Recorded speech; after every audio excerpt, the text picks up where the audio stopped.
이심전심 안녕하십니까. 오늘도 아메리체 에셋의 켄초이 대표님과 함께 이심전심 진행해 보도록 하겠습니다. 안녕하세요. 네, 안녕하세요. 네, 안녕하세요. 새해 복 네. 많이 받으십시오. 요즘 주식시장이 핫하다 핫해요. 잘 모르겠어요. 예, 뭐 모르시진 않겠죠. 나 분석을 하고 계실 텐데 요즘에 많은 분들께서 나도 주식에 투자해야 되지 않나? 막 이런 생각들 이제 다 하신단 말이에요. 그렇죠? 근데 보통 주식에 보면은 그 일관성, 컨시스턴스가 필요하다 그러고, 그다음에 용기, 커리지도 필요하다고 하고, 그다음에 균형, 밸런스도 필요하다고. 그 주식을 하려면 요 세 가지가 좀 필요하다 뭐 이런 얘기를 많이 하는데, 그 일관성 갖는 게 제일 어렵다면서요? 또 그 와중에요. 좀 성공 투자의 제일 큰 방해 요소가 되는 게 일관성을 못 가지시는 거거든요. 네. 그래서 어떤 것들이 우리의 일관성을 방해하는지 그런 걸 좀 같이 생각을 해보려고 합니다. 네. 근데 이제 주식은 도박이다. 네. 뭐 이런 등식을, 그런 개념을 갖고 계신 분들이 많더라고요. 예를 들어서 뭐 주식 투자를 하셨다가 손해를 많이 보셨거나 그러니까 네. 실패 경험이 있으신 분들 같은 경우에 주식 그거는 도박이야. 뭐 주식을 해서 또 누가 뭐 돈을 많이 벌었댔다. 그렇죠. 뭐 이런 얘기도 있잖아요. 네. 그러니까는 긍정적인 면에서나 그 부정적인 면에서 그 주식에 대해서 도박처럼 생각하시는 경우가 많은 것 같아요. 특히 요즘 같은 경우는 말씀하셨던 것처럼 네.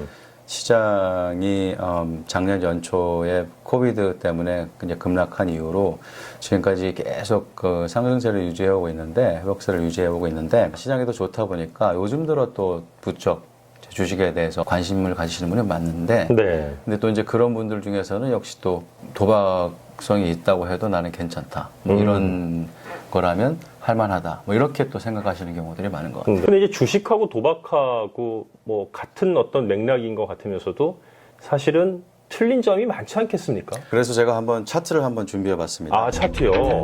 네. 차트. 구체적으로 도박하고 그 증시에 투자하시는 거하고 확률에 대해서 한번 말씀을 드리려고 그래요. 네. 그 왼쪽 파이처럼 생긴 차트를 보시면 뭐 슬롯부터 해서 뭐 룰렛, 블랙잭, 크랩스, 포커, 키노, 이걸 어떤 것들은 제가 잘 모르는 게임인데 레리그라이트, 바카라. 우리에게 그 어떤 환희와 좌절을 네. 맛보게 해줬던 게임 이름들이 거기 쫙 열거돼 있네요. 네, 벌써 지금 오늘 내용은 관심이 없고 이 게임 생각을 지금 하시는 분도 계실 수도 있을 것 같은데. 예, 이게 막 돌아가네요 지금 막 네. 뭐 막 돈 떨어지는 소리도 들리고 막. 베가스 가고 싶다. 네, 뭐 이런 네. 생각하실 수 있는데 보시면 확률이 50%가 넘는 게임이 없어요. 확률 자체가. 내가 위너로 나올 수 있는 확률이. 그러네요. 예, 그러니까 결국은 베가스 가서 이제 소위 말해서 반타작을 해야지 사실은 원금이잖아요. 반 이기고 반 지면. 네. 그런 뭐. 그러니까는 위닝 할 수 있는 찬스가 다 50% 미만이에요. 아하. 예, 근데 오른쪽에 이제 바 차트를 보시면 네. 요게 이제 1901년부터 이제 2019년까지 통계를 근거로 한 건데 홀딩 피리어드에 따라서 그러니까 위너 수익을 내시는 확률이 1년 홀드 하셨을 경우에는 73.5%, 3년 홀드 하셨을 경우에는 85.7%. 네.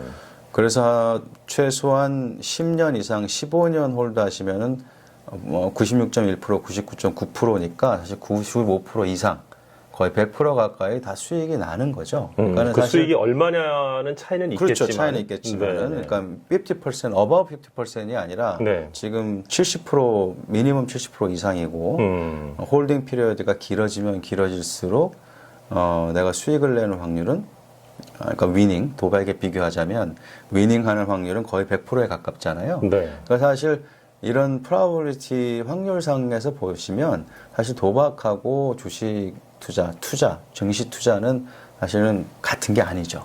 절대 같은 맥락으로 볼 수가 없는 거네요. 봐서가 안 되고요. 예. 네. 그래서 많이 그런 얘기들도 아마 주고받으실 것 같은데, 그 테이블에, 네. 베가스 가서 이제 테이블에 앉아 계시면, 오래 앉아 있을수록 사실은 또 잃는다는 얘기가 있잖아요. 맞습니다. 땄을 때 일어나야 된다고. 네. 앉아 있다가 다 잃는다고. 그것과는 반대로 증시는 내가 오래 할수록, 꾸준히 할수록, 이 방금 보신 차트에서처럼 내가 이 위너로 나올 수 있는 확률이 거의 100%에 가깝잖아요. 15년 이상이면 네. 그 점에서도 완전히 다르죠. 뭐 우리 미국에서는 numbers don't lie라고 이제 숫자는 거짓말을 하지 않는다. 뭐 이런 얘기 뭐 여기저기서 많이 하는데 자 도박 이꼬르 주식, 주식 이꼬르 도박이다 이런 얘기는 단기간에 아마 뭔가를 노렸던 분들에게서 나온 게 아니었을까 뭐 이런 생각이 좀 들고요. 예, 도박하면서 내가 이걸 통해서 큰 돈을 갑자기 벌겠다라고 생각하시 접근하시는 경향성들이 있고 반대로 이거는 하면은 그냥 다 실패한다라고 이제 접근하시는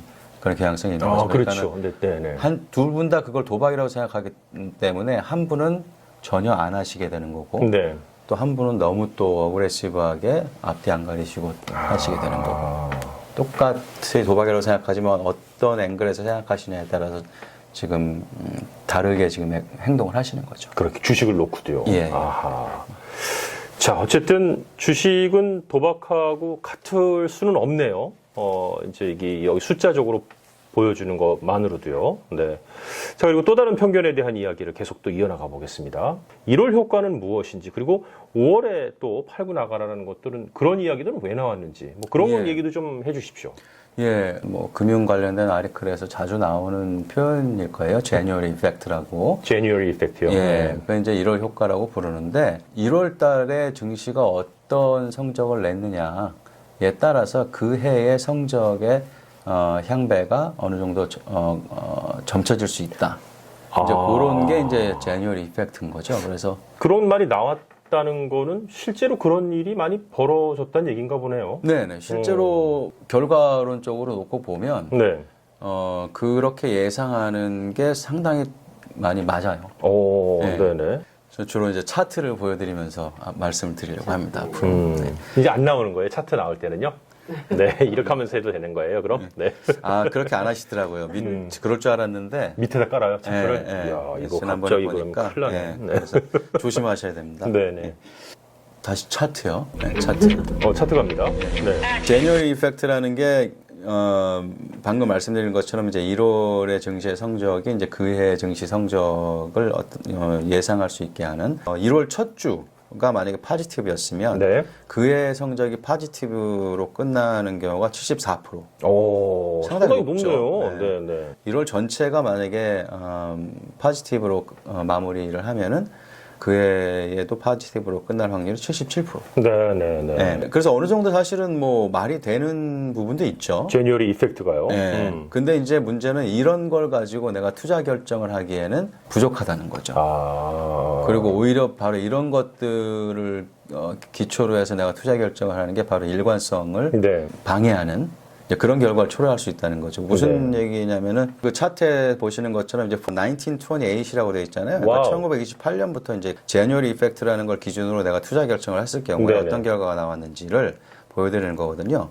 그러니까 1000불을 투자했을 경우에 1928년에 다우존스 산업 지수 기준으로 해서 봤을 때 퍼스트 윅의 성적 여부에 따라서 내가 투자 결정을 했을 경우 자금이 85만 5천으로 늘었죠. 네.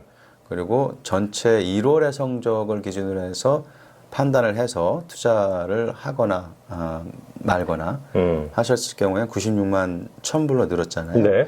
근데 사실 이렇게 1월 이펙트에 의존하지 않고 꾸준히 그냥 투자를 했을 경우에는 이것보다 4.3 밀리언이 많았어요. 퍼스트 윅만 기준을 가지고 했을 때. 한 달을 기준으로 해서 봤을 때 그것도 4.2 밀리언이 많았어요. 뭐 74%, 77%니까 그래도 꽤 신빙성이 있네라고 우리가 생각을 할 수 있지만 그거는 뭐 우리가 그냥 재미삼아 얘기할 수는 있겠는데 네. 그걸 가지고 투자 결정하시는 거는 결국 또 손실로 이어질 수가 있다. 그만큼 수익을 많이 잃어버릴 수 있다. 네. 그 제뉴얼리 이펙트라는 것도 우리가 뭐 잘못된 판단을 하게끔 만들어주는 또 그런 얘기가 되겠네요. 그렇죠. 왜냐하면은 결국은 이것도 마켓 타이밍의 일종이잖아요. 그러네요. 지난 시간에도 말씀을 드렸지만 지금 들어가야 되는지 말아야 되는지를 내가 어떤 기준을 가지고 이제 판단을 한다는 건데 제뉴얼리 이펙트 같은 경우는 확률만 봐서는 그래도 좀 신빙성이 있고 비교적 정확한데 라고 생각할 수도 있지만 그럼에도 불구하고 결과적으로는 꾸준히 투자하시는 것에 비해서 차이가 크게 났다. 그렇군요. 네. 보실 수 있을 것 같아요. 아니 그럼 이제 5월에 팔고 나가라는 Sell in May and Go Away도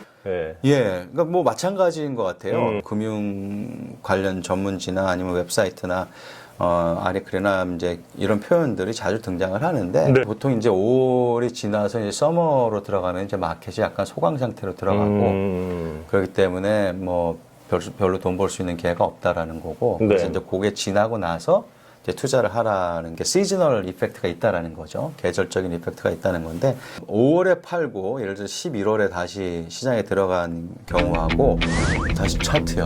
네, 차트. 차트 갑니다. 네. 그 밑에 있는 곤색인가요? 참 빼주세요. 이거. 곤색은 빼주세요. 오랜만에 들어갔어요. 네, 곤색. 네, 구로 곤색이라고 하죠. 구로 곤색. 네. 네이비 색깔로 되어 있는 게 지금 같은 기간 28년부터 1000불로 시작했을 경우에 2019년까지 1.758 밀리언 정도로 이제 늘어났죠. 네. 5월에 팔고 나중에 다시 투자해라라는 그런 것과 상관없이 꾸준히 투자하셨을 경우에는 5 밀리언이 넘죠. 그러니까 거의 차이가 거기 여기서도 한 3 밀리언 이상 차이가 나죠. 네. 사실 이런 것들은 투자를 결정하시는 어떤 기준점으로 삼기에는 적절하지 않다. 이렇게 말씀드릴 수 있을 것 같아요. 워낙에 이제 주식시장이 핫하다 보니까 주변에서 주식으로 돈 벌었던 분들이 또 많고 하다 보니까 관심을 갖게 되시는데 그 도박하고 왜 주식이 다른지 그리고 제뉴얼 이펙트라든지 또 5월에 이거 팔고 떠나라는 그런 것들이 왜 맞지 않는지를 말씀해 주시면서 우리 컨시스턴스가 왜 중요한지를 오늘 확실히 짚어주신 것 같아요. 일관성 있게 꾸준히 뚝심 있게 하는 사람한테는 이길 수 없다. 그리고 부가 찾아온다. 주식은 그런 측면에서 바라보는 게 더 커야 된다는 말씀이시군요. 자, 여러분들은 과연 돈에 대해서 어떻게 앞으로 꾸려 나가실 것인지를 한번 잘 또 같이 연구해보고 생각하는 시간을 또 올 한 해도 쭉 마련을 했으면 좋겠습니다. 네. 그렇게 하겠습니다. 자, 첫 번째 시간은 여기서 마치도록 하고요. 이제 두 번째 시간에서는 누구 정부는 증시를 뭐 크게 만들 거야, 아니면 누구는 좀 축소시킬 거야, 뭐 이런 얘기들이 많이 있잖아요. 네. 그거에 대한 실체를 좀 파악을 좀 파헤쳐 주시기 바라겠습니다. 네, 뭐 파헤치는 것까지는 뭐 모르겠지만 완전히 못 파헤치나요? 살짝 건드려 보겠습니다. 건드리는 걸 정도로. 네네. 자, 우리 아메리체스 켄초이 대표와 함께하는 이심전심 다음 시간에 뵙겠습니다. 고맙습니다. 감사합니다.